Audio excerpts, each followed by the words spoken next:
Shalom. Call Halo Yahweh Bahashim Yahweh Shai Bahashim Rakakwadash. Double honors to the elder apostles of Great Millstone, including the elders that came before them that taught us this truth. Shalom and salutations to all the brothers out pushing the word of truth and in sincerity. I'm the brother Yashawan, back with another lesson. All right. The name of this lesson is gonna be "I See a Flying Roll." Okay, as we near the end of the world as we know it, all right, everything is going to be revealed. Everything that was kept secret, hidden in the dark, is going to come to the light. All right, now these chariots of Israel have been around from the very beginning, but this devil has been very successful, being more subtle than any beast of the field, slick and deceptive.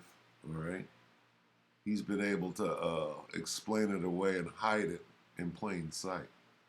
Right, but now the frequency of sightings is so much so that now they have to admit that they've been there all along and that they have to jump in front of the narrative uh, to be able to control it even further as the truth comes out. So that spells blue beam, that spells whatever they have to do, right,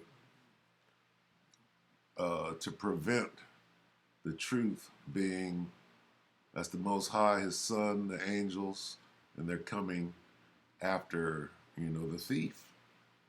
All right, so this is Zechariah 5:1. Then I turned and lifted up mine eyes and looked, and behold, a flying roll. And he said unto me, What seest thou? And I answered, I see a flying roll. All right. And he goes on to describe, how big it was. The length thereof is 20 cubits, and the breadth thereof is 10 cubits. Then said he unto me, This, now he explains what its function is. This is the curse that goeth forth over the face of the whole earth. For everyone that stealeth shall be cut off as on this side according to it. Right? The thief cometh not but to steal and to kill. All right? So it's coming after the thief. And everyone that sweareth shall be cut off as on that side according to it. I will bring it forth, saith the Lord of hosts, and it shall enter into the house of the thief, and into the house of him that sweareth falsely by my name, and it shall remain in the midst of his house, and shall consume it with the timber thereof and the stones thereof. Okay? So here's what we're dealing with. See if I can get this real quick.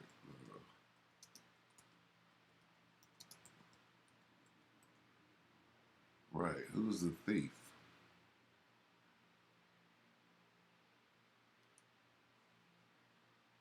This is John 10:10. All right, the thief cometh not, but for to steal and to kill and to destroy. I am come that they might have life, and they might have it more abundantly. Okay, so the thief is talking about Esau, and I am come. This is John, so this is Yahweh Shai. I am come that they who Israel might have life, and that they might have it more abundantly. Okay, all right. So that's the thief. All right, and this flying roll is coming, right, to cut Esau off on this side according to it. All right. So let's watch this. This is the hill channel, which is, I believe it's a newspaper, or maybe even just a e-newspaper, which is, a channel. May 17th, which today is the 20th, I believe. And the title is Jeremy Corbell. New UFO video shows spherical craft diving into the ocean. No wreckage found. Okay, so these flying rolls, if you will, are submersible, meaning this is the children of Israel's Navy. See, we have an Air Force, a Navy, and land vehicles. Okay? And I mean, when I say land, they can land on the land. Okay? They can enter into the sea. They can do what we would call miracles in the air. Cloaking, disappearing, multiplying, all sorts of things, all right?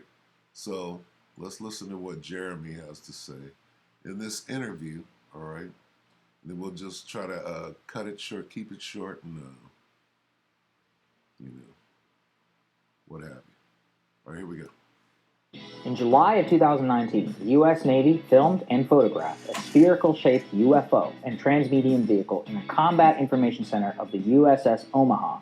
The new footage is unclassified. Still images of that footage were included in May 1st, 2020 of an... See, I'm trying to track it with this little X. That's if that thing, when it's on there, then it's locked in on the target. You can try to shoot it, but this thing is as if it knows that it's being tracked, so it's just moving. If it was just hovering, they could lock onto it, but it's moving such that if they tried to shoot it, it couldn't. And even if, it wouldn't know when a projectile or anything, a beam, was coming at it.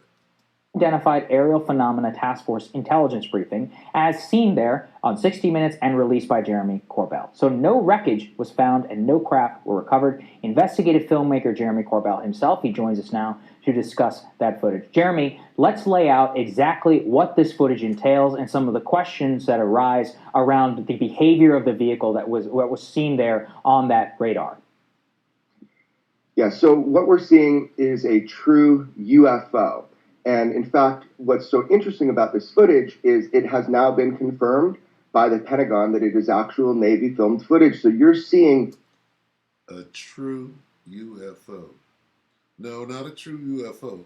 You're saying a true unidentified flying object. Why don't you just come out and say it? Look at this. What the hell is this? Is this what Esau just has in his room? Okay. What is this? Okay, you see how they set these things up, right? Motherfucking devils. A thermal imagery. The shot was taken at 11 p.m. at night. This object appears to be transmedium. It appears to be descending into the water from the air without destruction. And in fact, there were attempts to recover wreckage or to find this vehicle under the water by a submarine, and they were unsuccessful. So really what we're seeing is astounding footage of an unidentified, a UFO that is spherical in shape and large in mass, and it is going into the water. And that's why you hear splash, splash, as it's being recorded in the command center. And you included there, Jeremy, in your information, the exact coordinates. As you said, a submarine was sent after this, no wreckage, and more. Now, we saw some immediate explanations around weather balloon and more. What do you make of some of that pushback? Actually, I haven't been reading social media. I think that when people look at something with very limited understanding, they can easily jump to these kind of ridiculous conclusions. And limited understanding. Okay. No eyes to see or hear. Right? You can see it, but eyes to see and ears to hear means to understand it. Like he said, limited understanding. his understanding is limited, all right? Unless he knows exactly what it is and he's explaining it away like the devil that he is. All right, continue. Again, it's very myopic and it's incomplete. I think people will find very soon that there are multiple sensor systems picking up to 14 objects at one time, swarming this Navy ship. So people are talking in that way, they're just talking out of school. Right. And so, Jeremy, let's explain for context there, and we can actually see the vehicle in terms of what you released. Why does the transmedium element matter here in terms of discussions around propulsion systems and more? Yeah, this is so important. If what we are witnessing is a true transmedium vehicle, a vehicle that can penetrate that barrier between air and sea or air and space without destruction, then we're looking at a propulsion system that is so far advanced, it's beyond next generation technology. So we're probably looking at, and what it is theorized is we're looking at, is a gravitational propulsion system, a non-reactionary propulsion system. Everything we know, you push something back, and that's how you go forward. These craft, particularly things like the Tic Tac craft, they seem to be operating on a different set of rules than what we have an advanced technology. And if that's the case, we need to know. Yeah, and Jeremy, all of this is in the context of you and I are talking the night after 60 Minutes aired a special, which has brought this topic in order to wide viewership, possibly in an audience which is hearing some of it for the first time. Do you think that this is going to spur some renewed calls in order to release some of the information, some of the unclassified information specifically that you've been referring to, you've been reporting on so much more over the last several months? And what else can we expect? Not necessarily from you, although I'd love to hear a hint of that as well. But what else can we expect of what we know that the Pentagon has but have been unable to see? Well, you can't put this back in the bottle now. And I think that's so important. As I like to say, people's curiosities have been weaponized. They're asking for answers at this point. They're no longer going to be passive consumers and observers. They're demanding answers. And that's what we're seeing with the Senate Intelligence Committee asking our intelligence agencies to provide the American public and global public the truth about UFOs. And that truth is we don't know where they're from, we don't know who operate them, and we don't know their intent. Then we have a duty to find that out. So what can we expect? Well, as you can see, there's been a sea change. From me, I'm going to help push that ball forward. Absolutely. There's more footage. Mm-hmm. What you can expect from the global public is people are now asking the right questions. And that's the first step that we have to getting towards the truth. That's exactly right. Thank you so much for all the work that you do on this, Jeremy. We really appreciate it here. Thanks for joining us, sir. Thank you. Mm-hmm. More Rising for you right after this. All right, so there you have it. Okay, let's stop this. So, yeah, all right. That's a lot of information there that this devil is finally beginning to come with, but he's still, they're still being deceptive because they know. If you want to know, they know what it is. But again, they just want to try to control the narrative, all right? So, let's see. So let's get a couple of precepts. We'll go ahead and close it out and try to keep it short, all right? Let's see. Let's get Psalm 68. Go ahead and explain what they are.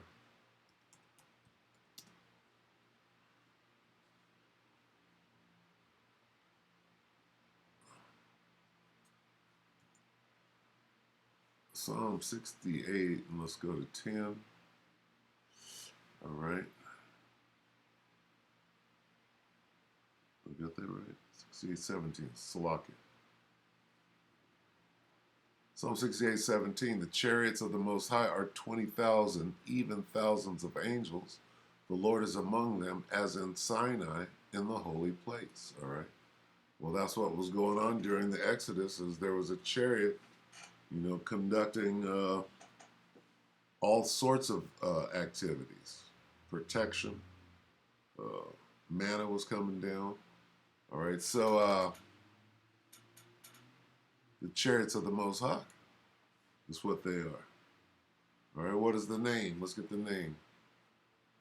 2 Kings 2.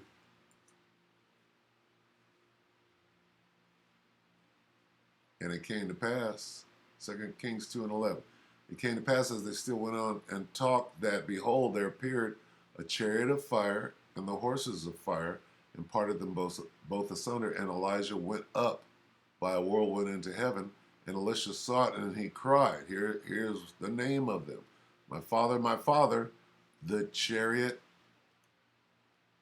of Israel, and the horsemen thereof. All right? So that's their name, this flying roll. Letting you know that this is our Air Force. The elder was speaking. He was doing a video the other day about Amalekites over there, and he made a statement. He said, "Well, Israelites don't have an army. Israelites don't have an air force. Da da da da." And that's true at this time. All right, but I mean, we do actually have an air force, a navy, and what are they? The chariots of Israel. It even says it in the name. Okay? Here's our war chariots. Here's our, like you just saw in the video, that's our navy. We can control the seas and the air. We have air superiority. We have naval superiority. We have land superiority. But we have to wait until the commander gives the command. Who's the command? The commander-in-chief? Yahushua. All right? All right? So that's where we are with it. All right? We do it. Let's get that. They that be with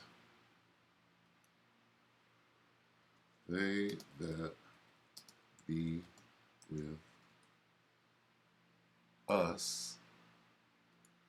Okay? 2 Kings. We have to get the account. All right? 2 Kings 6. Let's see where we started. 6 and what? Start right here at 15. 2 Kings 6 and 15. And when the servant of the man of the Most High was risen early and had gone forth, behold, an host compassed the city both with horses and chariots, meaning an army.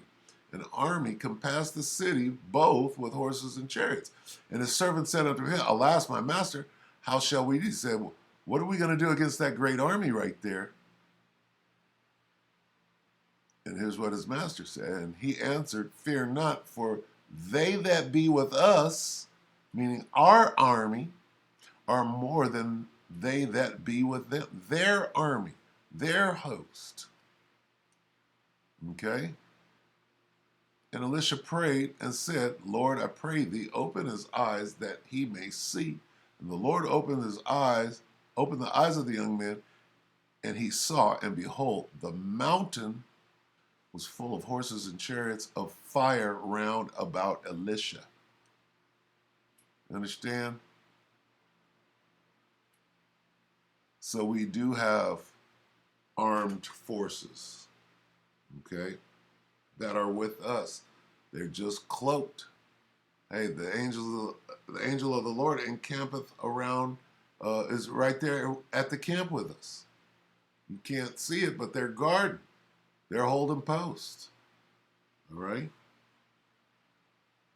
So that's the, let's get some.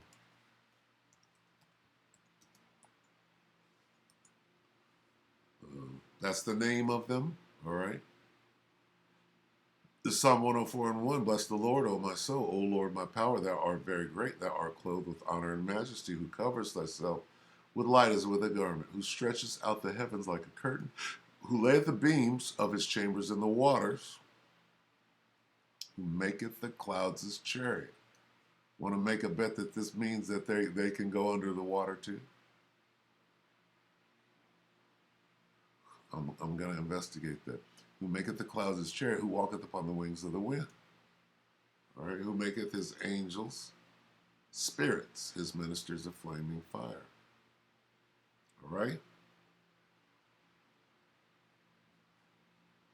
So, the clouds are his chariot. All right. Let's get Revelation real quick. Revelation 1 and 7. Behold, he cometh with clouds. Meaning, behold, he's coming with a host of chariots, an army of chariots. And every eye shall see him, and they also which pierced him, and all kindreds of the earth shall wail because of him. Even so, meaning when they see that shit, they're going to shit on themselves. All right? Because they've been lied to about what they actually are. Oh, the little green men are coming. No, they're not little green men. They're big, strong black men, and they are coming to get you, though. All right? So there are your clouds. And what are they going to do in the end? Let's find out. This is Revelation 11 and 12. And they heard a great voice from heaven saying unto them, Come up hither. And they ascended up to heaven in a cloud, in a chariot, and their enemies beheld them. All right? This is what it means to be saved. Saved from what? This great earthquake. In the same hour was there a great earthquake, and the 10th part of the city fell, and in the earthquake were slain of men 7,000, everybody that wasn't beamed up. And the remnant were affrighted and gave glory to the Most High of heaven. So this is what it means to be saved. Saved from what? The earthquake wherein 7,000 men, meaning everybody else, was killed. All right? All right, so that's enough. They have to try to control the narrative, so they're bringing out their deception in droves. Saw a couple other brothers do a lesson on the chariots, and there's going to be more and more and more. All right, so with that, I hope that the elect were edified, and with that, we're going to say shalom.